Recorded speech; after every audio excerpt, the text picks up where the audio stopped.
복음을 바르게 알고 믿고 복음에 합당한 생활을 하는 자가 되는 거예요. 신앙은 이겁니다.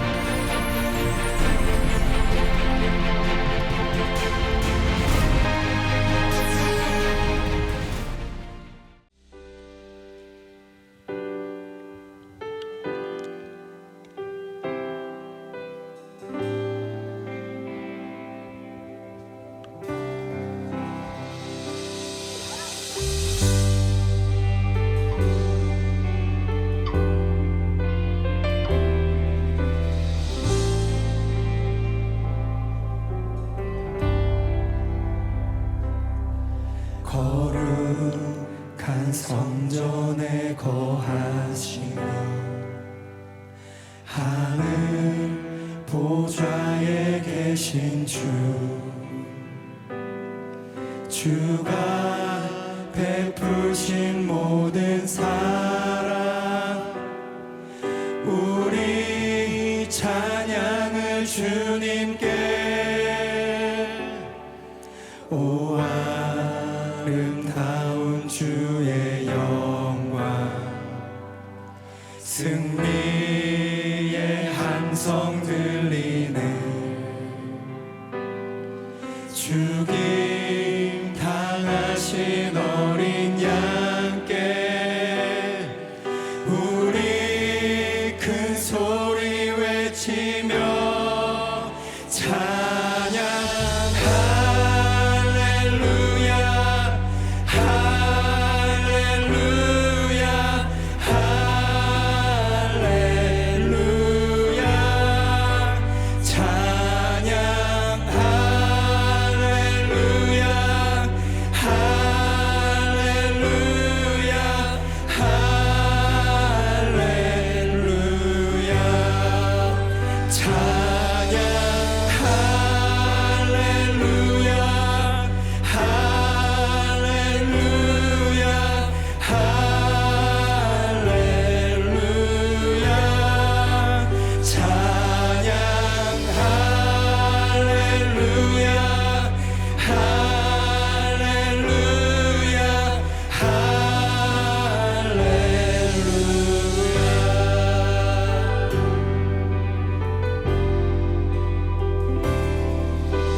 성전에 계신 주 우리 주님 앞에 서서 이전의 성도들과 함께 주 보좌 앞에 엎드려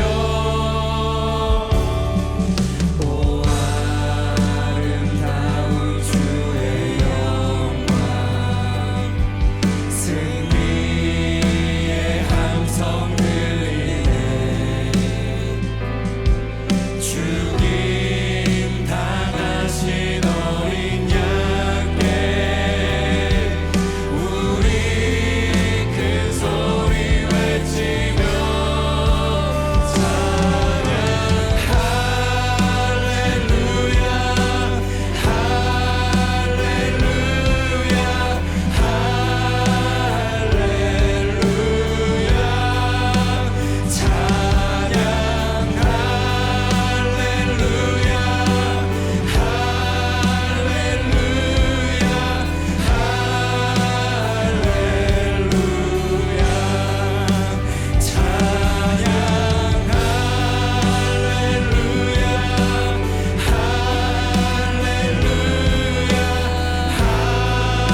존귀하신 주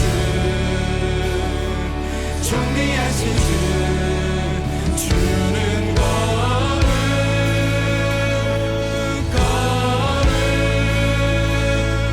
전능하신 주 하나님 존귀하신 주 존귀하신 주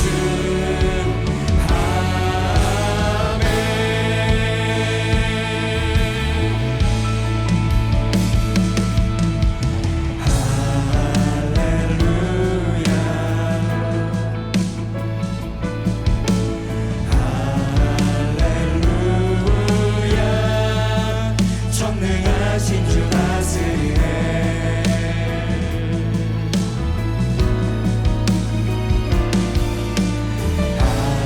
할렐루야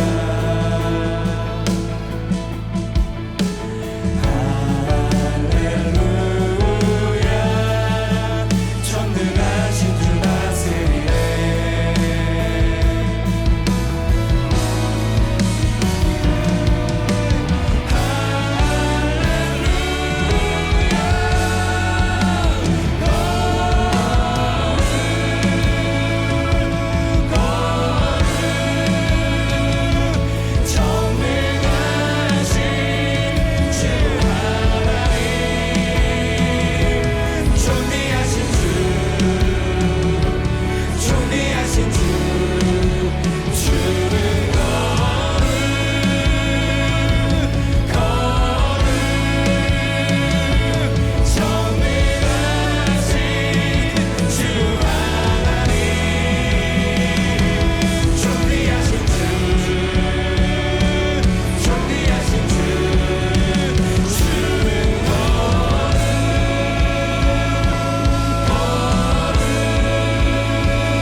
귀한 것은 없네 이 세상 부귀와 바꿀 수 없네 영축을 내 대신 돌아가신 그 놀라운 사랑 잊지 못해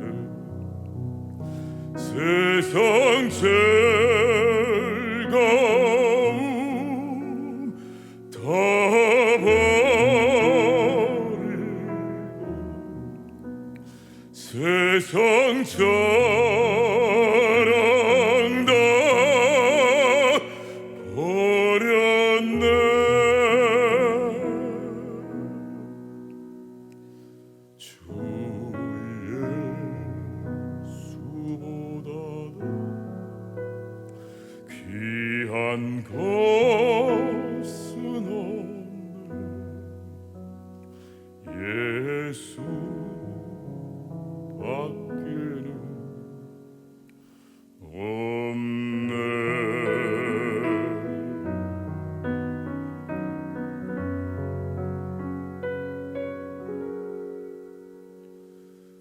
주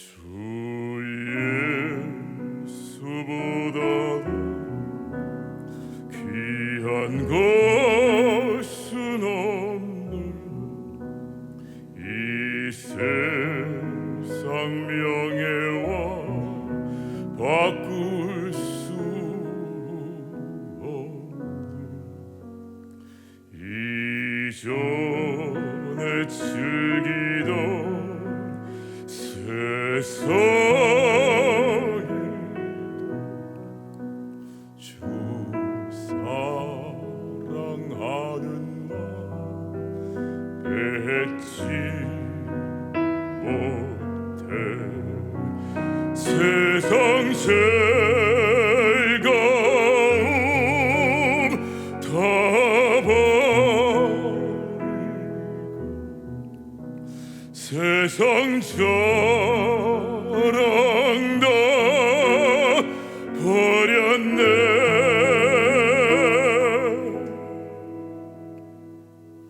주 예수보다도 귀한 것은 없네 예수 밖에는 없네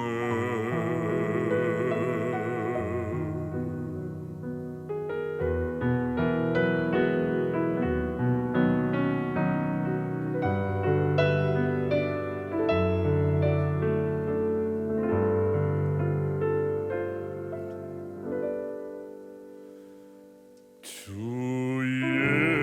예수보다도 귀한 것은 없네 이 세상 행복과 바꿀 수 없네 유혹과 핍박이 몰려와도 주 섬기는 내 맘 뱉지 못해 세상 즐거움 다 버리고 세상 자랑 다 버렸네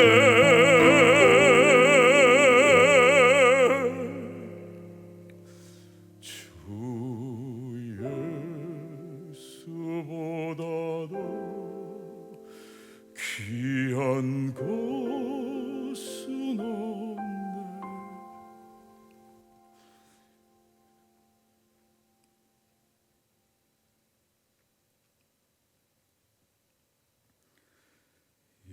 예수 밖에는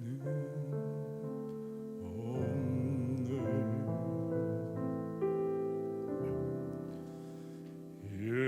예수 밖에는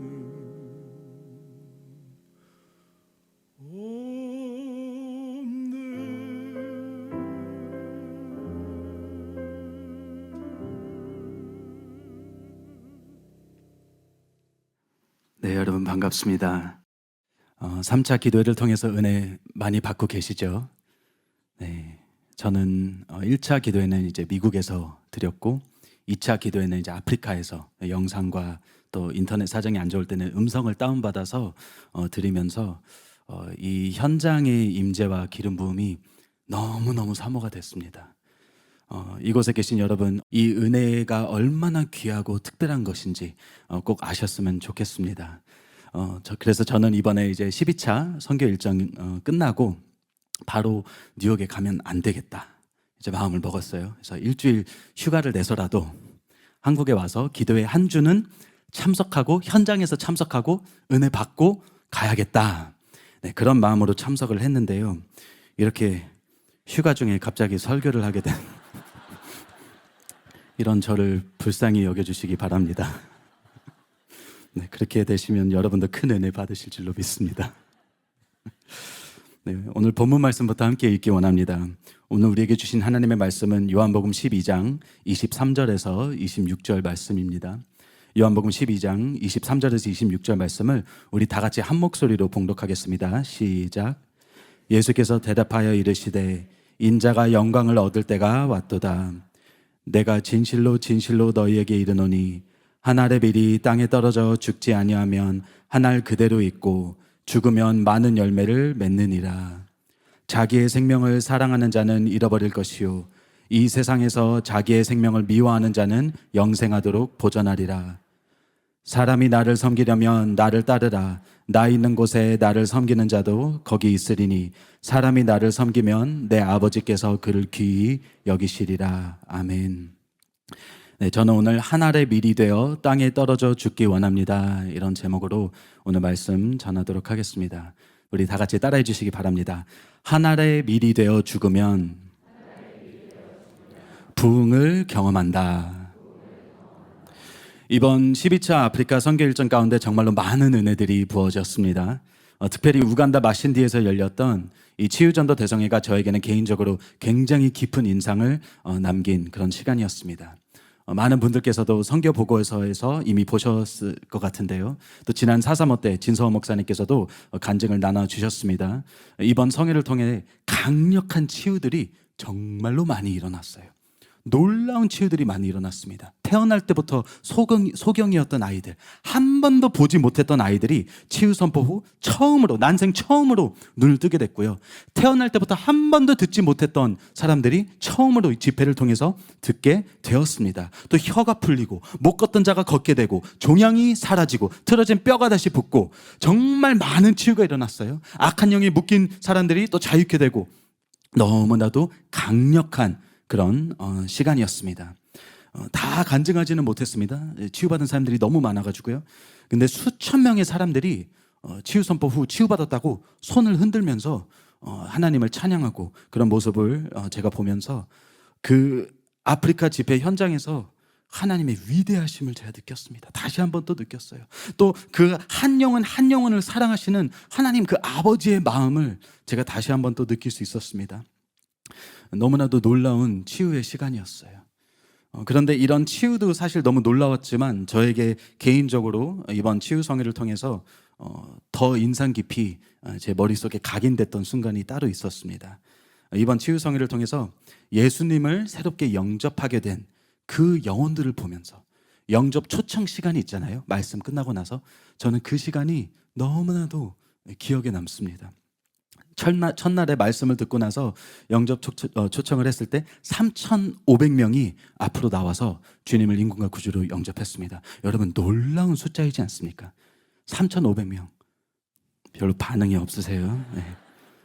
보고서에 하도 자주 올라오는 숫자다 보니까 뭐 최고 인원이 경신되었다, 20만 명, 3,000명은 이제 눈에 들어오지도 않으시죠? 이 자리에 지금 앉아 계신 분들보다도 훨씬 더 많은 숫자입니다. 3,500명이나 되는 사람들이 예수님을 인군과 구주로 영접했어요. 둘째 날에는 더 많았습니다. 5,000명이나 되는 숫자가 예수님을 인군과 구주로 새로 영접했습니다. 이것만으로도 어마어마합니다. 그런데 마지막 날 담임 목사님의 저서 이기는 자가 가는 나라, 이 메시지로 진서호 목사님께서 강력하게 설교를 하셨습니다. 그리고 영혼을 구하고자 하는 하나님 아버지의 그 애타는 마음으로 마지막 시간 그 영혼들을 영접하라고 초청을 하셨습니다. 그때 1,500명이 앞으로 나왔습니다. 사진 띄워주시면 감사하겠습니다. 네, 1,500명입니다. 여러분, 이 사진 카페에서 아마 많이 보셨을 것입니다. 선교 보고서에 이미 올라온 사진들이어서 이미 보셨을 것 같은데요. 근데 이제 그 보고서를 빨리 읽다 보면 이 사진이 지금 정확히 무엇을 보여주고 있는지 저희가 몰라보기가 참 쉽습니다. 여러분, 이 사진은 지금 단지 집회 참석자들을 찍은 사진이 아닙니다. 말씀 듣고 예수님을 임금과 구주로 영접하겠다고 지금 앞으로 나온 사람들이에요. 앞으로 나온 사람들입니다. 지금 1,500명이에요. 여러분, 우리 교회 지금 뭐 각 층에 있는 성전들 다 채워도 10,000명 안 들어가는 걸로 알고 있습니다.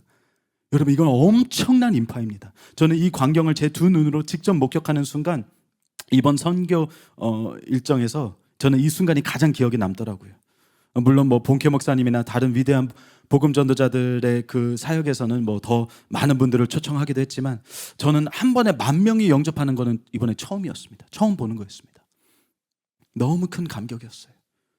그리고 이 수많은 사람들이 그날 그 말씀을 듣지 않았더라면, 그때 그 초청에 응하지 않았더라면 그 수많은 사람들이 지옥으로 갈 수 있었다는 생각에 막 마음이 무너졌습니다. 그 순간에 저는 하나님께서 저에게 말씀하시는 것을 들었습니다. 주님의 이 음성을 들었는데요, 지금 이 일을, 아프리카에 가서 이 영혼들을 살리고 영혼들을 구하는 이 일을 하나님께서는 계속 하기를 원하신다고 말씀하셨습니다. 저와 함께, 사랑하는 교회와 함께 하나님께서는 이 사역을 계속하면서 앞으로도 얼마나 더 많은 영혼들을 구원해야 되는지 주님께서 말씀해 주셨습니다. 아프리카에 있는 이 수많은 영혼들, 또 온 세계 열방에 있는 수많은 영혼들을 이 진리의 말씀을 통해서, 타협되지 않은 참된 복음의 말씀을 통해서 구원의 길로 인도하는 이 일을 주님께서는 너무나도 하고 싶어 하고 계십니다. 그게 하나님의 마음이에요. 사랑하는 여러분, 제가 이번 12차 일정 가운데 경험했던 것은 한마디로 요약을 하자면 다름 아닌 부흥이었습니다. 부흥. 여러분께서 방금 전에 보신 사진이 부흥의 현장이었습니다.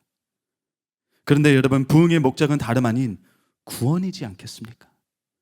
단지 많은 사람들이 모이고 뭐 집회 크게 하고 뭐 교회 수가 늘어나고 성도 수가 늘어나고, 여러분, 이것이 하나님의 최종 목표가 아니라 그 수많은 영혼들을 결국 천국으로 이끌어가는 것이, 여러분, 그것이 부흥의 목적이지 않겠습니까? 저는 우리부터 아버지의 이 뜻대로 살아서 우리부터 먼저 구원받고 그 다음에 또 최대한 많은 사람들을 같이 데리고 가서 천국에 가는 것이 우리 믿는 자의 본분이라고 믿습니다. 우리가 그토록 열심히 신앙생활하고 교회 다니고 여러분께서 대가를 지불하고 이것을 위해서 지금 하는 것 아니겠습니까? 여러분, 지금 대가를 지불해서 기도회도 나오시고 이 나라를 살리고 이거 하나님의 뜻대로 더 많은 영혼들을 천국으로 인도하기 위해서, 여러분, 그래서 이 자리에 모이신 것 아니겠습니까? 사랑하는 여러분, 우리는 이 본분을 잊어서는 절대로 안 됩니다. 이번 선교 일정은 저희에게 부흥의 시작을 보여주는 너무나도 중요하고 강력한 시간이었습니다. 그런데요, 이 치유성회뿐만이 아니라 이번에 르완다와 또 탄자니아에서 있었던 지교회 목회자 세미나를 통해서도 저는 이번에 부흥을 또 경험할 수 있었습니다. 여러분, 이번에 보고서에서 보셨듯이 르완다에서 191개 교회가 사랑하는 교회에 합류하게 되었습니다. 놀라운 소식이죠. 또 탄자니아에서는 102개 교회가 사랑하는 교회에 합류하게 되었습니다. 따라서 사랑하는 교회는 이제 총 지교회 수가 여러분 1,100개가 넘었습니다. 성도 수가 아니에요, 여러분. 교회 수입니다. 교회 수. 교회 수가 이제 1,100개가 넘었고요. 여러분도 이제 밖에 현수막에 걸려서 잘 아시겠지만 우리 출석 성도가 20만 명을 돌파했습니다. 여러분, 이것이야말로 바로 부흥입니다. 사실 아프리카뿐만이 아니라 여기 한국에서도 지난 2차례 기도회와 또 집회를 통해서 많은 은혜와 하나님의 강력한 임재와 부흥이 이 교회 가운데 부어졌습니다. 하나님께서는 지금 우리 사랑하는 교회 전체에게 부흥을 부어주고 계신 줄로 여러분 믿으시기 바랍니다. 1차 목표인 지금 30만 명을 향해서 저희는 달려가고 있습니다. 그런데 이 부흥의 시기 때 그냥 마냥 좋은 감정에 휩쓸리기가 참 쉽더라고요. 와, 부흥이다. 정말로 놀랍다. 20만 명이다. 신난다. 이렇게만 생각하기가 너무나도 쉽습니다. 물론 맞는 얘기죠. 너무나도 감사한 일이고 기쁜 그런 잔치의 순간이지만 사실 어떤 면에서는 좀 두려워해야 마땅하다고 생각합니다. 제가 이번에 아프리카에서 느꼈던 것이 이런 두려움이었습니다. 와, 이건 부흥인데 나는 과연 이 부흥을 맞이할 준비가 되었는가? 여러분은 이런 생각을 해보신 적이 있으십니까? 지난 김옥기 목사님 집회 마지막 시간 때 부다리 목사님께서도 부흥에 대해서 말씀을 전해주셨습니다. 일대지가 여러분 기억나십니까? 부흥은 전격적인 주님의 통치입니다. 이런 제목으로 말씀을 전해주셨어요. 그때 이런 말씀을 하셨습니다. 정말 우리가 우리 삶의 터전의 모든 것을, 지금까지 내가 가지고 있었던, 누리고 있었던 그 모든 것을, 그 기득권 다 내려놓고 따를 수 있는가? 저는 그것이 걱정이 되는 거였습니다. 주님께서 지금 사랑하는 교회에 임하셔서 일하고 계신다는 것을 제가 알기 때문에, 이미 부흥을 시작하셨다는 것을 알기 때문에 제 걱정이 큰 것입니다. 그것이 결코 쉽지 않습니다. 지금 현재 자기가 쥐고 있는 온갖 좋은 것들, 자기에게 유익한 것들, 지금 그것으로 인해서 자기가 너무너무 행복하고 너무 좋고 아무도 이것을 건드리지 않았으면 좋겠는데, 지금 이 상황이 흩어지거나 깨트려지지 않았으면 좋겠는데, 여기가 좋사오니 제가 그런 상황이었거든요. 모든 것이 너무 좋았습니다. 그런데 그것을 하루아침에 박살내버리라는 것이에요. 해쳐버리라는 것이었습니다. 그런데 그것을 아멘하는 것이 여러분 쉽지 않더라고요. 결코 쉽지 않았습니다. 진짜 내가 나를 내려놓지 않으면, 정말 제 자아가 죽지 않으면 할 수 없었습니다. 사랑하는 여러분, 저는 지금 이 부흥을 보면서 너무 감사하고 기쁘기도 하지만 사실 좀 두렵기도 합니다. 왜냐하면 이번에 주님께서 저에게도 성경 끝무렵에 너무나도 명확하게 말씀해 주셨기 때문입니다. 데니아, 부흥은 죽음이다. 며칠 전에 정혜영 전사님께서도 같은 말씀을 해주셨습니다. 죽음이다. 죽음이 필요한 것이에요. 부흥은 전격적인 주님의 통치라고 말씀하셨죠. 이걸 조금만 다르게 풀면 이렇게 됩니다. 부흥은 죽음인 것이에요. 왜냐하면 부흥은 통치자에게 내 생명 전부를 다 내어드리는 시기이기 때문입니다. 예전에 보니 차부다 박사님도 저희 교회에 오셔서 집회하실 때 비슷한 말씀 하셨습니다. 성령님이 어느 날 차부다 박사님에게 물으셨다고 하시죠. 부흥이 무엇이냐? Revival is costly. 부흥은 비싸다. 비싼 대가를 내야만 가능한 것이다. 여러분, 가장 비싼 대가가 무엇인가요? 우리의 생명입니다. 그래서 오늘 본문 말씀에 그렇게 적혀있죠. 내가 진실로 진실로 너에게 이르노니 한 알의 밀이 땅에 떨어져 죽지 아니하면 한 알 그대로 있고 죽으면 많은 열매를 맺느니라. 죽지 않으면 아무런 소용이 없고 죽으면 열매를 맺을 수 있는 것이에요. 여러분, 일대제의 말씀이 이것입니다. 한 알의 밀이 땅에 떨어져 죽으면 열매를 맺고 부흥을 경험할 수 있는 것입니다. 이걸 조금만 바꿔서 얘기하면 부흥의 때에는 죽음이 요구된다는 것입니다. 주님께서 제게 보여주셨어요. 지금 아프리카에서 앞으로 어떤 일들이 일어날지, 지금 아프리카 선교와 또 사랑하는 교회 사역이 지금 어떤 방향으로 가고 있는지 여러분도 보이시지 않으십니까? 지금 부흥이 임하는 것을 여러분도 직접 경험하고 계시지 않으십니까? 어떤 부흥이 임하고 있고 이제 어떤 일들을 하나님께서 앞으로 우리 교회를 통해서 행하고 계실지. 그런데 여러분, 그 다음 단계로 나아가기 위해서 필요한 대가는 죽음입니다. 그리고 주님께서 저에게 보여주신 것은 제가 그 대가를 지불할 마음가짐이 아직 안 됐다는 것이었어요. 아프리카 선교 끝무렵에 한 알의 밀이 되어 땅에 떨어져야 수많은 열매를 맺을 수 있는 부흥을 경험할 텐데, 저는 제가 잘하고 있다고 생각했지만 제가 땅에 떨어질 준비가 안 된 것이었습니다. 부다니 목사님의 저서 영광에서 영광으로 해서 이렇게 적힌 부분이 있습니다. 사람들이 부흥을 원하지만 내가 부흥의 불을 쉽게 던지지 못하는 이유를 아느냐? 부흥은 죽음이다. 부흥은 그 불 속에서 태워짐으로 자기가 죽고 다른 사람들을 살리는 것이다. 그래서 동기가 사랑이 아닌 부흥은 참된 열매를 맺을 수가 없다. 진정한 부흥은 자기의 죽음으로 다른 사람들에게 참된 생명을 주는 것이다. 하나님을 사랑하고 영혼들을 사랑하여 세상과 죄와 자신에 대해 온전히 죽어야만 감당할 수 있는 것이 부흥이다. 죽음을 거부한다면 부흥은 지속될 수 없다. 부흥이 오면 처음에는 기뻐하지만 죽음이 요구되면 거부하고 도망가거나 그 불을 꺼버린다. 내가 섣불리 부흥을 일으키지 못하는 이유는 바로 이것 때문이다. 이번 선교 기간 동안에 제가 부흥의 불을 꺼버리는 모습을 주님께서 보여주시더라고요. 너무 죄송하고 참 인정하기 창피한 부분인데, 저도 모르게 부흥의 불씨들을 꺼버리고 있었어요. 교회들이 이제 막 들어왔잖아요. 르완다에서 191개, 탄자니아에서 102개, 또 이제 곧 케냐와 우간다에서 이제 곧 들어오게 될 수백 개 교회들이 기다리고 있습니다. 정말 엄청난 부흥이 지금 기다리고 있어요. 근데 그걸 보면서 제가 무서운 거예요. 제 안에서 갑자기 이런 생각이 올라오더라고요. 깜짝 놀랐습니다. 어떻게 이런 생각이 올라올 수 있을지 상상도 못했어요. 근데 순식간에 그냥 반사적으로 그만 좀 들어왔으면 좋겠다. 여러분, 이게 말이 됩니까? 지금 부흥이 일어나고 있는데, 너무나도 지금 기쁜 하나님의 뜻 가운데 우리 교회가 나아가고 있는데, 제 안에서 그 부흥의 불을 꺼트리는 말이 갑자기 나온 것이에요. 툭 튀어나온 것이었습니다. 왜냐? 내가 너무 힘들었어. 내가 너무 힘들었어요. 결국 그 수백 개의 교회들이 잘 돌아가고 있는지 제가 관리해야 되니까 거기에 들어갈 시간과 에너지를 생각하니까 이 답이 안 나오는 거예요.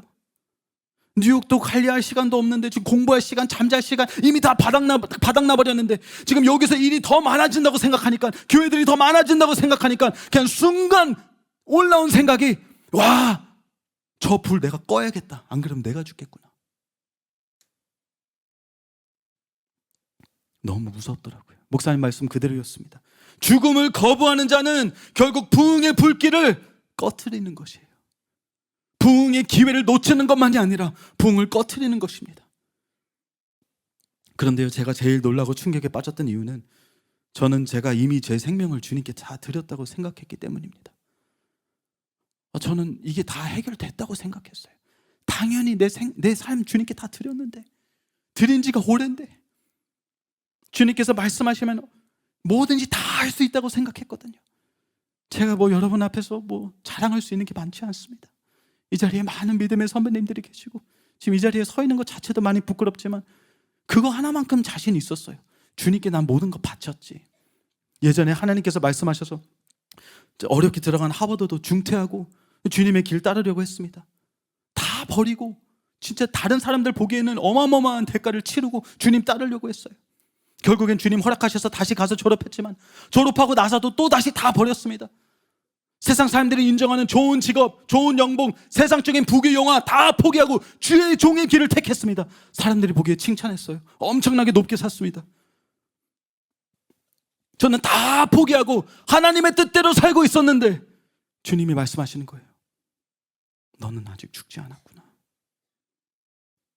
여러분, 심지어 제가 이런 자기중심적인 마음이 들었던 것이요, 세상에서 편하게 살면서 든 것이 아니라 아프리카 선교지에서 이런 이기적인 생각이 들었던 것입니다. 여러분, 이게 얼마나 미련한 것입니까? 아프리카까지 갔는데 그것도 아프리카 사역 가벼운 마음으로 간 것이 아니었습니다. 정말로 목숨이라도 내놓으라면 내놓을 준비와 각오를 하고 간 것이었습니다.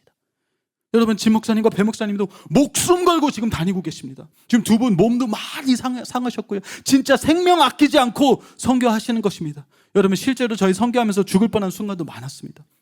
이번에도요, 저희가 탄자니아에서 묵고 있었던 그 숙소에서 정전이 이제 일어났어요. 이제 파워가 다 끊겨가지고 이제 호텔 그 숙소 측에서 발전기를 돌려줬습니다. 발전기 돌려가지고 이제 불이 다시 들어와서 이제 괜찮다 싶었는데 방에서 쉬고 있는데 전구 하나가 이렇게 터진 거예요, 갑자기. 그러면서 이상한 냄새가 나는데 옆에 보니까 콘센트에 꽂아져 있는 거에 다 연기가 나기 시작한 것이었습니다. 깜짝 놀랐어요. 알고 보니까 진성 목사님은 선이 다 녹아버렸더라고요. 그 콘센트랑 충전 선들이 다 액체가 되어가지고 흘러나왔습니다. 진짜 위험했어요. 깜짝 놀래가지고 목사님들 보고 선 빨리 다 뽑으시라고 연락하고 바로 밖으로 뛰어나가가지고 발전기 끄라고 막 소리쳤습니다. 알고 보니까 220볼트가 아니라 380볼트로 출력하고 있었더라고요. 만약에 자는 동안에 그게 발각이 안 됐으면 건물 불타고 난리 났을 것입니다. 실제로 죽을 수도 있었어요. 이런 일이 여러분 자주 일어납니다. 1차 때부터 계속 일어났어요. 각종 공격으로 마귀는 저희 생명을 노리고 있었습니다. 자동차 엑셀이 끊어져가지고 차가 낭떠러지로 떨어질 뻔한 적도 있고, 화물차가 차선을 건너서 들이박을 뻔하고, 집회 때 무장군인이 나타나가지고 당장 멈추라고 협박도 한 적도 있고, 별의별 사건들이 많았습니다, 여러분. 물론 회계도 국가에서 선교하는 것만큼 아직은 그렇게 위험하지는 않지만 저희도 목숨 걸고 지금 선교를 하는 것입니다. 그런데 그 상황에서 저는 지금 목숨을 걸고 선교를 하고 있었단 말이에요. 세상의 부귀영화 다 포기한 상황에서, 내 삶 주님께 다 드린 상황에서 주님은 제가 아직도 내 삶을 부여잡고 있는 그 적나라한 모습을 보여주셨습니다. 이미 다 포기하고 내 삶 주님께 드리고 내 자아는 진작에 죽여놨다고 생각했는데, 내 삶의 통치는 주님께 넘겼다고 생각하고 안심했는데 어느 순간 내 자아가 다시 살아난 것이었습니다. 죽었다고 생각한 내 자아가 다시 살아났더라고요. 내려놨다고 생각한 내 삶을 내가 다시 쥐고 있었던 것이었습니다. 내 사역, 내 방식, 내 꿈, 내 비전, 내 삶의 주도권이 다시 내 손에 와 있었던 것이에요. 사랑하는 여러분, 우리 교회에서 자주 외치는 말씀이 있죠. 한 번 구원은 영원한 구원이 아니다. 여러분, 이것도 마찬가지인 것 같습니다. 한번 자아의 죽음이 영원한 죽음이 아니더라고요. 계속 살아납니다. 또 살아납니다. 나는 분명히 하나님의 뜻대로 이거 다 내려놓고 다 죽였다고 생각했는데 또 살아난 것이에요. 다시 올라온 것입니다. 여러분, 우리는 아무도 안심할 수가 없는 것이에요. 이미 하나님을 위해서 다 헌신하고 수고하고 내려놨다고 생각해도, 대가를 다 지불했다고 생각해도 그건 어제 일이잖아요. 그건 어제 일입니다. 오늘은요, 여러분, 오늘도 대가 지불하셨습니까? 오늘도 주님께 여러분 삶을 드리셨습니까? 여러분, 오죽했으면 예수님께서도 누가복음 9장에서 십자가를 매일 져야 된다고 말씀하셨겠습니까? 오죽했으면 바울도 고린도전서 15장에서 나는 날마다 죽노라 라고 외쳤겠습니까? 여러분, 내 자아는 너무나도 쉽게 다시 살아나기 때문입니다. 그걸 매일 죽여야 되는 것이에요. 육신의 정욕, 죄의 유혹, 이런 옛사람의 모습을 매일 죽여야 되는 것입니다. 그건 당연하고요. 그 외에도 꼭 죄처럼 보이지 않을지라도 내 뜻대로 행하고자 하는 나의 모습, 나의 주된 그 모습, 내 멋대로 생각하고 내 욕심대로 생활하는 그것조차도 매일 십자가에 못 박아서 하나님께 내 삶을 드려야 하는 것입니다. 여러분, 나를 완전히 비우고 또 비우고 매일매일 십자가를 지면서 자아의 죽음을 경험한 그 사람만이 갈라디아서 2장 20절에 고백을 할 수 있는 것이에요. 제가 예전에 이 구절 너무 사랑했습니다. 너무 좋아해서 외우고 이거를 내 삶의 모토로 삼고 그랬는데요, 지금은 솔직한 마음으로 내가 이 고백을 할 수 있는가 잘 모르겠습니다. 내가 그리스도와 함께 십자가에 못 박혀 죽었나니 그런즉 이제는 내가 사는 것이 아니오 오직 내 안에 그리스도께서 사시는 것이라. 여러분, 이거는요 다 포기하고 매일매일 십자가를 지는 사람이 할 수 있는 고백인 것입니다. 그런 사람이 할 수 있는 고백이에요. 하나님께 생명을 들여서 이제는 내가 아니라 이 안에 예수님이 살게 하는 사람, 그런 사람이 부흥의 통로로 사용받을 수 있는 것입니다. 그런 사람이 부흥의 불꽃을 꺼트리는 것이 아니라 그 부흥의 불길을 가지고 세계 열방 가운데로 나아갈 수 있는 것이에요. 그런 사람을 하나님께서 자유롭게 사용할 수 있는 것입니다. 막히는 게 없는 거잖아요. 방해되는 게 없는 것이잖아요. 사랑하는 여러분, 지금 이 부흥의 시기 가운데서도 지금 부흥이 임하고 있지 않습니까? 지금 이 시기 가운데서도 이 자리에서도 하나님께서는 그런 사람을 찾고 계십니다. 다 비운 사람, 다 내려놓은 사람, 내 삶 전체를 주님께 순복하고 드린 사람, 그리고 그것을 매일매일 하는 사람, 그런 저와 여러분들이 되시기를 예수님의 이름으로 축복합니다. 한 알의 밀이 되어 죽으면 우리는 부흥을 경험하는 것입니다. 이대지입니다. 한 알의 밀이 되어 죽으면 또 우리는 영생을 얻습니다. 본문 말씀 25절에 이렇게 적혀 있습니다. 자기의 생명을 사랑하는 자는 잃어버릴 것이요 이 세상에서 자기의 생명을 미워하는 자는 영생하도록 보전하리라. 지금 같은 주제예요, 여러분. 뭐 다른 얘기를 하는 것처럼 보이지만 바로 다음 구절이었습니다. 많은 분들이 지금 이 본문이 부흥의 비결을 알려준다고 생각을 하시는데요, 뭐 틀린 말은 아니지만 사실 이거를 문맥을 살펴보시면 예수님의 의도는 부흥에 대해서 얘기하는 게 아니었습니다. 예수님께서 지금 다루시는 주제는 부흥이 아니라 죽음입니다. 요한복음 12장은 죽음을 지금 다루고 있는 것이에요. 구체적으로 예수님의 죽음, 그리고 또 제자로서 우리도 함께 참여해야 할 그 죽음에 대해서 얘기하고 있는 것이에요. 23절에 이렇게 적혀 있습니다. 예수께서 대답하여 이르시되 인자가 영광을 얻을 때가 왔도다. 여기서 영광은요, 십자가의 영광을 일컫는 것입니다. 12장 앞에도 마리아가 예수님 발에 기름을 부으면서 장례를 준비하는 장면이 나오고요, 본문 뒤에 나오는 문단에도 아버지께서 인자를 영화롭게 들어 올리라는 얘기가 나오는데요, 지금 예수님은 단지 부흥의 비결을 알려주시는 것이 아니라 죽음의 결과를 알려주는 것입니다. 그 결과 중에 하나가 부흥인 것이고요, 하늘의 밀이 되어 땅에 떨어져 죽으면 첫째로 많은 열매를 맺게 되는 것이고, 둘째로 우리도 영생을 얻게 된다고 본문은 말하고 있습니다.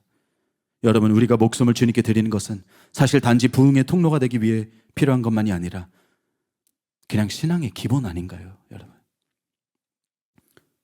누가복음 14장에 말씀하신 대로 자기 생명까지 내려놓지 않는 자는 예수님의 제자가 되지 못한다고 말씀하신 것처럼, 여러분, 이건 단지 부흥을 위해서만이 아니라 우리의 구원을 위해서도 반드시 해야 하는 죽음입니다. 반드시 치러야 하는 대가입니다. 사랑하는 여러분, 우리는요 죽어야 됩니다. 우리는 죽어야 되는 것이에요. 표현이 좀 과격해서 죄송하지만 이건 지극히 성경적인 표현입니다. 단지 비운다는 표현으로는 부족해요. 우린 죽어야 돼요. 제가 이 말씀을 청년부에서 전하면서 준비를 하면서 고민을 좀 했습니다. 이거 말씀이 좀 너무 센 게 아닌가. 표현도 좀 세고 우리 청년들 그냥 우리 뭐 부흥하고 있다 이렇게 좀 좋게 얘기해도 되는데 선교에 크게 관심도 없고 뭐 순교자로 부름받지도 않은 우리 불쌍한 청년들 데려놓고 갑자기 죽으라고 소리치는 게 맞나. 잠시 고민했습니다. 근데 그게 맞더라고요. 왜냐하면 이건 단지 부흥만을 위한 게 아니라 단지 순교자로서 대가를 지불해야 할 그 소수에게만 필요한 것이 아니라 그냥 신앙의 기본 중에 기본이기 때문입니다.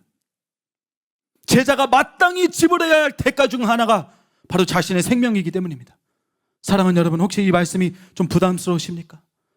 난 부흥에 막 그렇게 관심이 없는데 그건 아프리카에서 일어나는 일이고 난 별로 신경 안 쓰고 싶은데 난 죽기 싫은데 난 저런 대가 지불하고 싶지 않은데 난 그냥 가볍게 교회 좀 다니고 셀 모임 좀 나가고 사사마 가서 치유받고 기도하고 그냥 이렇게 편하게 신앙생활 평범하게 하고 싶은데 여러분 안 됩니다. 여러분 정신 차리십시오. 그걸 안 됩니다. 생명의 문은 좁은 문이고 구원의 길은 협착하다고 나와 있죠. 좁은 문으로 들어가기 위해서는 우리는 힘쓰고 애써야만 들어간다고 성경은 말하고 있습니다. 생명을 내려놓지 않는 자는 제자가 될 수 없는 것이고 죽고자 하지 않는 자는 살 수 없는 것입니다. 여러분 신약 성경을 이 렌즈로 한번 읽어보시기 바랍니다. 얼마나 많은 구절들이 우리의 죽음을 요구하고 있는지 여러분 보시면 깜짝 놀라실 겁니다. 사랑하는 여러분, 목사님의 집회 중에 이런 말씀 하신 적 기억나십니까? 우리는 십자가의 길을 걸어야 하는데 자꾸 꽃길만 쫓는다고 하셨죠. 저는 집회 때 그 말씀 듣고 통곡이 터졌어요. 제가 이번 12차 아프리카 선교 내내 가지고 있었던 태도가 바로 그런 태도였더라고요. 인정하기 너무 부끄럽고 죄송하지만 저는 이번 선교 내내 꽃길을 찾고 다녔습니다. 물론 더 잘하고 효과적으로 사역하려는 그런 마음도 있었지만 거기에는 또 나 편하자고 하는 마음도 같이 섞여 있었더라고요. 사람은 외모를 보거니와 나 여호와는 중심을 보느니라. 하나님께서는 저의 중심을 보고 있었습니다. 제 중심을 꿰뚫어 보고 계셨는데 제 중심에는 십자가의 길이 아니라 꽃게만을 구하고 있었어요. 아프리카에 힘든 일 정말 많습니다. 정말 많죠. 그런데 그 일들에 내 삶을 드리는 태도로 임한 것이 아니라 어떻게 하면 더 쉽게 할 수 있을까? 어떻게 하면 덜 고생하고 어떻게 하면 내가 더 편할 수 있을까? 이런 생각들도 같이 섞여 있었던 것을 하나님께서 제 민낯을 그대로 보게 하셨어요. 너무 끔찍하고 창피하고 죄송했습니다. 사랑하는 여러분, 십자가의 길이 결국 뭔가요? 죽음입니다. 그리스도와 함께 죽는 것. 내가 정말로 그리스도의 제자라면 죽음을 두려워해서는 안 되는데 내 생명까지 다 내던질 수 있어야 되는데 그 어떤 대가도 지불할 수 있어야 되는데 어느 순간부터 저는 이제 그 본분을 잊고 있었던 것이에요. 주님께서 보여주신 후로 제가 다시 회개하고 마음을 다시 잡았습니다. 담임 목사님의 설교 중에 그런 말씀을 하신 적이 있으시죠? 회개를 깊이 하면 부흥이 부어진다고. 제가 이번에 그걸 경험했습니다. 깊은 회개 끝에 다시 놓치고 있었던 부흥을 경험할 수 있었습니다. 먼저 내가 다시 살아나고 또 현장에 일어나고 있는 부흥을 직접 목격하고 경험할 수 있었습니다. 그랬더니 너무 쉬워지는 거 있죠. 좀 전에 걱정했던 그 아프리카 교회 1000개 어떻게 관리하나 너무나도 괴로웠던 그 마음이 편안해지면서 길들이 보이기 시작했습니다. 방법들이 보이기 시작했어요. 그리고 그 길의 시작은 일단 나의 죽음으로부터였습니다. 사랑하는 여러분, 여러분은 목숨 다해 주님을 사랑하실 준비가 되셨습니까? 그렇게 사랑하라고 나와 있잖아요. 생명 다해. 여러분 그렇게 사랑하실 준비가 되셨습니까? 여러분은 생명을 대가로 지불하고 참된 제자가 되실 준비가 되셨습니까? 그게 제자의 대가라고 나와 있잖아요. 자신의 삶을 미워해야 된다고 말씀하고 계시지 않습니까? 여러분은 날마다 십자가를 지고 그 어떤 손해와 어려움을 감당해서라도 주님의 뜻이라면 순종하고 따를 준비가 되셨습니까? 여러분 이게 부흥입니다. 부흥은 힘듭니다. 부흥은 비쌉니다. 부흥은 죽음을 요구합니다. 그렇다면 우리는 이제 어떻게 주님께 우리의 생명을 드릴 수 있는 것일까요? 어떻게 우리의 목숨을 걸고 신앙생활을 하고 어떻게 하늘의 밀이 되어 땅에 떨어져 죽을 수 있는 것일까요? 지금 당장 아프리카로 갈 수 있는 것도 아니잖아요. 우리 모두가 아프리카에 가서 선교해야 되는 것도 아니고 뭐 회개도 나라로 가서 목숨 걸고 복음 전해야 되는 것인가요? 뭐 그것도 아니지 않습니까? 물론 그런 사명 받으신 분들도 계시겠지만 하나님께서 요구하신 죽음을 실천할 수 있는 더 간단하고 근본적인 방법이 있습니다. 저는 원래부터 이 순교라는 주제에 관심이 되게 많았습니다. 이런 얘기 부모님하고 하면 되게 안 좋아하시더라고요. 순교에 관심이 많아서 순교자들에 대한 책과 자서전을 굉장히 예전에 많이 읽었던 적이 있었습니다. 그때 읽었던 책 중에 이런 내용이 하나 있었더라고요. 유명한 말이라 많이 들어보셨을 것입니다. 순교자는 하루아침에 만들어지는 것이 아닙니다. 뭐 당연한 말일 수도 있지만 그 당시 저에게는 이 말이 패러다임의 전환을 일으켰어요. 아니, 순교라는 것 자체가 죽음의 순간에서 예수님을 배반하지 않고 이 신앙을 지킴으로써 죽는 것 아니겠습니까? 그 순간을 이겨내서 되는 게 순교자잖아요. 죽어야 순교자가 되는 것이잖아요. 이제 그렇게 생각했습니다. 근데 아니라는 것이에요. 순교자는 그 한순간에 만들어지는 게 아니라 삶을 통해서 길러지는 것이었다는 겁니다. 이게 무슨 말인가요? 삶 가운데 주님께 순종하는 훈련을 하지 않은 사람은 죽음의 순간에 예수님을 택할 리가 없다는 것입니다. 평소에 자기 마음대로 살다가 마지막에 그 거대한 선택을 해서 죽음을 택한다는 것은 있을 수 없는 일이라는 것입니다. 여러분, 어떤 공부하는 학생을 생각해 보십시오. 연습 문제 풀 때 한 번도 제대로 맞춘 적이 없는데 시험에서 그걸 맞출 확률이 0%잖아요. 0%. 그건 있을 수 없는 일입니다. 여러분, 순교자는 죽는 순간 생기는 것이 아니라 순교자의 일상의 삶을 통해서 생긴다는 것입니다. 즉, 내 평소 삶 가운데 내가 얼마나 하나님께 순복하느냐, 거기에 달려있다는 것이에요. 주님께 생명을 드린다는 것이 그것입니다. 단지 선교 가서 목숨 바쳐서만 하는 순교가 아니라는 것이에요. 지금 내 일상 가운데서 하나님의 뜻에 복종하는 것을 말하는 것입니다. 내 삶을 제자의 대가로 드리는 것이 그런 것이에요.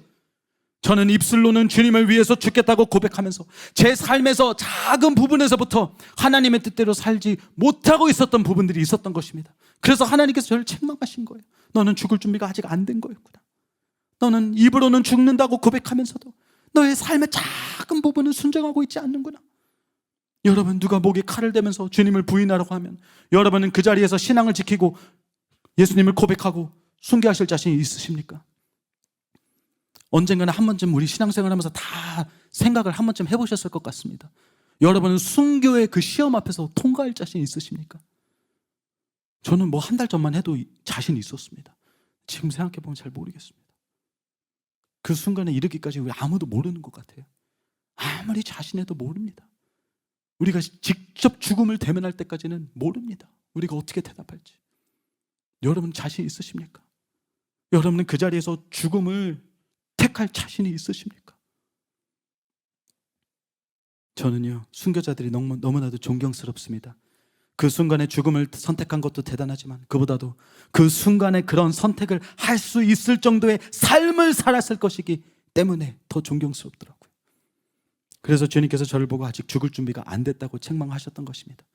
선교지에 가서 주님을 위해 죽겠다고 큰 소리만 치고 사실은 삶의 작은 부분에서는 순종하지 않고 있는데, 여러분, 그런 사람이 어떻게 순교할 수 있겠습니까?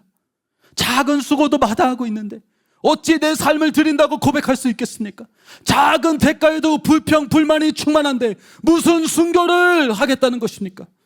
여러분, 예수님은요, 작은 것을 중요시 여기십니다. 작은 것에 충성된 자가 큰 것에도 충성된다고 말씀하셨어요. 그런데 우리는 왜 계속 작은 것을 등한시 여길까요? 우리 삶에 나타나는 작은 습관, 하나님의 뜻과 일치하지 않은 작은 생각, 주님의 대가를 요구하실 때 내 안에서 올라오는 작은 불만과 불평. 사랑하는 여러분, 작은 대가도 지불하지 못하는데 어찌 생명을 주님께 드린다고 고백할 수 있겠습니까? 여러분, 우리는 생각을 바꿔야 될 줄로 믿으시기 바랍니다. 큰 것부터가 아니라 작은 것부터예요. 지금 내가 할 수 있는 것부터입니다. 지금 내가 주님의 음성에 순종하고 내 삶을 주님께 바치는 것입니다. 여러분, 예를 들어 여러분 지금 이 기도회를 어떤 마음으로 참석하고 계십니까? 물론 은혜를 사모하시는 마음도 있겠지만 또 나라를 위해서, 교회를 위해서 중보하고자 하는 마음도 있으시겠지만, 여러분 혹시라도 내 안에 불평하는 마음도 섞여 있지 않는지요? 힘든 마음도 섞여 있지 않으십니까? 제가 생각해 보니까 힘들 수밖에 없겠더라고요. 1차 기도회도 하고 2차 기도회 하고 집회도 하고, 와, 이 정도면 너무 피곤한데 3차를 또 하네. 언제까지 하나? 가정도 돌보시는 분도 계시고 직장 다니시는 분들 얼마나 큰 대가를 지불하시고 지금 이 자리에 나와 계십니까? 여러분 너무 대단해 보이십니다. 솔직히 이런 분들에게 이 말씀이 필요하나? 이미 다 대가를 지불하고 계시는데 그런 생각도 들었어요. 근데 주님께서 말씀하시더라고요. 그것도 한 번의 대가이지 않느냐. 너의 마음도 다시 살아난 것처럼 그들의 마음도 언제든지 다시 살아날 수 있다. 그들도 대가를 지불해서 이 자리에 나왔지만 평생 그 대가를 지불해야 될 의무가 있는 것이다. 사랑하는 여러분, 여러분의 마음은 어떠십니까? 여러분 마음 안에 불평하는 생각들이 스며시 스며들지는 않았는지요? 그런 생각이 여러분 부흥을 꺼트릴 수 있는 것입니다. 부흥의 불씨들을 꺼트릴 수 있는 것이에요. 죽음을 마다하는, 수고와 헌신과 대가를 피하는 그런 마음들이 우리의 부흥을 꺼트릴 수 있습니다. 사랑하는 여러분, 우리 모두가 대가를 기꺼이 지불하는 순교자의 삶을 사시는 저와 여러분들이 되시기를 예수님의 이름으로 축복합니다. 저 말씀을 맺겠습니다. 여러분, 우리가 우리의 삶을 내려놓으면 결과는 고통이 아닙니다. 이게 참 아이러니하고 모순적인 것이지만 세상 이치와는 완전히 상반되는 개념이죠. 우리는 죽음을 선택하면 결과는 고통이 아니에요. 힘든 게 아니에요. 하나님께서 우리에게 명령하신 것이 어찌 우리에게 해롭겠습니까? 한 알이 밀이 되어 떨어져 죽으면 우리가 손해보고 죽고 끝나는 것이 아니라 수많은 열매를 맺게 되는 것입니다. 그것이 부흥입니다. 그게 일대지였습니다. 또 부흥의 문자적인 뜻은 다시 살아난다는 것입니다. Revival, 내가 다시 살아나는 것이에요. 나부터 다시 살아나는 것입니다. 이건 이대지와도 연결이 됩니다. 우리가 부흥을 경험하게 되는 것이에요. 우리가 다시 살아나는 것입니다. 새로운 삶, 새로운 능력, 새로운 평강 가운데로 우리가 그 삶을 누리는 놀라운 삶 가운데로 들어가는 것입니다. 우리가 새롭게 되어서 결국 우리가 영생을 얻게 되는 것이에요. 그리고 마지막으로 3대지, 한 알이 밀이 되어 죽으면 주님과의 동행을 이룬다. 26절에 이렇게 적혀 있습니다. 사람이 나를 섬기려면 나를 따르라. 나 있는 곳에 나를 섬기는 자도 거기 있으리니 사람이 나를 섬기면 내 아버지께서 그를 귀히 여기시리라. 여러분, 여기서 예수님을 섬긴다는 것, 예수님을 따른다는 것, 문맥으로 볼 때는 목숨을 버리고 십자가의 길을 같이 간다는 것입니다. 즉 목숨을 내놓은 자는 예수님이 계신 곳에 함께 있게 된다는 것이에요. 얼마나 아름다운 약속입니까? 또 하나님께서 그를 귀히 여기신다고 나와 있습니다. 여러분, 이걸 원어로 보시면 이 9절 또 24절은 조건절로 되어 있습니다. 한 알의 밀이 죽는다면, 만약에 죽는다면 많은 열매를 맺을 것이다. 사람이 목숨을 걸고 나를 섬긴다면, 이 조건이에요. 나를 섬긴다면 내가 그와 함께 할 것이고 아버지가 그를 귀히 여길 것이다. 여러분, 이 조건절은요, 주님의 약속을 담고 있습니다. 우리가 생명을 드릴 때 결국 우리에게 더 큰 약속이 돌아온다는 것이 오늘 이 본문 말씀의 결론인 줄로 여러분 믿으시기 바랍니다. 여러분, 이거 얼마나 큰 감동입니까? 우리는 그저 그냥 제자로서 마땅히 드려야 하는 것을 드리는 것뿐인데, 우리를 위해서 먼저 생명을 내어주신 그분께 우리가 할 수 있는 그냥 작은 것을 하나 드리는 것뿐인데, 주님은 그런 우리의 모습을 보시고 대가를 지불하시는 여러분의 모습을 보시고 부흥을 부어주신다고 약속하고 계십니다. 생명을 아끼지 않는 여러분을 보시고 영생을 주신다고 약속하고 계십니다. 동행하신다고, 귀히 여기신다고 약속하고 계십니다. 사랑하는 여러분, 저의 소망은 오늘 이곳에 계신 우리 모두가 한 사람 한 사람이 이 생명의 대가를 지불해서 이 부흥과 영생과 동행하는, 이 동행을 경험하는 자들이 되는 것입니다. 이런 저와 여러분들이 되시기를 예수님의 이름으로 축복합니다.